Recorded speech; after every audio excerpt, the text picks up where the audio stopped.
ನಿರ್ಮಾಪಕರಿಗೆ ಆದ ನಷ್ಟವನ್ನು ಭರಿಸಲು ಮತ್ತೊಂದು ಸಿನಿಮಾ ಮಾಡುತ್ತಾರಾ ವಿಜಯ್? ಎಲ್ಲರಿಗೂ ಗಿರ್ಮಿ ಕನ್ನಡ TV ಯೂಟ್ಯೂಬ್ ಚಾನಲ್ಗೆ ಸುಸ್ವಾಗತ ಅಂತ ಹೇಳ್ತಾ ವಿಡಿಯೋ ಶುರು ಮಾಡೋಕ್ಕಿಂತ ಮೊದಲು ಯಾರೆಲ್ಲ ನಮ್ಮ ಯೂಟ್ಯೂಬ್ ಚಾನಲ್ ಮೊದಲು ನೋಡ್ತಿದ್ರಿ ಅವರೆಲ್ಲ ಸಬ್ಸ್ಕ್ರೈಬ್ ಮಾಡ್ಕೊಳ್ಳಿ, ಮತ್ತೆಲ್ಲ ಪಕ್ಕದಲ್ಲಿರೋ ಬೆಲ್ಲಕ್ಕನ್ನು ಪ್ರೆಸ್ ಮಾಡಿ. ನಟ ವಿಜಯ್ ತಮ್ಮ ರಾಜಕೀಯ ಪ್ರವೇಶದ ಹಿನ್ನೆಲೆಯಲ್ಲಿ ಸಿನಿಮಾಗಳಿಂದ ದೂರ ಸರಿಯುವ ಘೋಷಿಸಿದ್ದು ಅವರ ಅಭಿಮಾನಿಗಳು ತೀವ್ರ ನಿರಾಸೆ ಮೂಡಿತ್ತು. ಆದರೆ ದಳಪತಿ 69 ಅವರ ಕೊನೆಯ ಸಿನಿಮಾ ಎಂದು ಅಧಿಕೃತವಾಗಿ ಘೋಷಿಸಲಾಗಿತ್ತು. ಆದರೆ ಈಗಿನ ಪರಿಸ್ಥಿತಿಯಲ್ಲಿ ನಿರ್ಮಾಪಕರಿಗೆ ಉಂಟಾದ ನಷ್ಟವನ್ನು ಸರಿದೂಗಿಸಲು ವಿಜಯ್ ಹೊಸ ಸಿನಿಮಾ ನಟಿಸಲು ಒಪ್ಪಿಕೊಂಡಿದ್ದಾರೆ ಎಂದು ಸುದ್ದಿ ಈಗ ಹರಿದಾಡುತ್ತಿದೆ.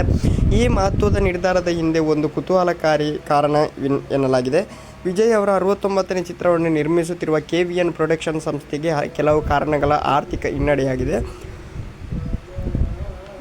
ನಿರ್ಮಾಪಕರ ಹಿತದೃಷ್ಟಿಯಿಂದ ಆ ನಷ್ಟವನ್ನು ಸರಿದೂಗಿಸುವ ಉದ್ದೇಶದಿಂದ ಅದೇ ಸಂಸ್ಥೆಗೆ ಮತ್ತೊಂದು ಚಿತ್ರದಲ್ಲಿ ನಟಿಸಿ ವಿಜಯ್ ಮುಂದೆ ಬಂದಿದ್ದಾರೆ ಎಂದು ವರದಿ ತಿಳಿಸಿದೆ. ಈ ಸುದ್ದಿ ನಿಜವಾದರೆ ಇದು ವಿಜಯ್ ಅವರ ವೃತ್ತಿಜೀವನದ 70ನೇ ಚಿತ್ರವಾಗಲಿದೆ.